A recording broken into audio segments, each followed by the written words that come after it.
तुम्ही पाहत आहात MCN न्यूज मराठी। जळगाव जामोद शहरातील वाडी खुर्द परिसरात असलेल्या साई ट्रॅक्टर शोरूमच्या प्रांगणातील श्री रामदेव बाबा व श्री साई बाबा मंदिराच्या प्रथम स्थापना दिनानिमित्त 24 एप्रिल रोजी विविध धार्मिक कार्यक्रमांचे आयोजन करण्यात आले होते। यावेळी जामोद येथील संगीतमय सुंदरकांड मंडळाचा संगीतमय भजनाचा कार्यक्रम संपन्न झाला।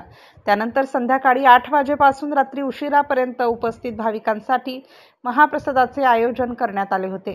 जामोद येथील कुशल उद्योजक तथा साई ट्रॅक्टरचे संचालक मनीष गांधी यांनी आयोजित केलेल्या या कार्यक्रमाला जळगाव जामोद शहरासह परिसरातील नागरिक मोठ्या संख्येने उपस्थित होते। MCN न्यूज मराठी करिता जळगावहून आकाश उमाळे।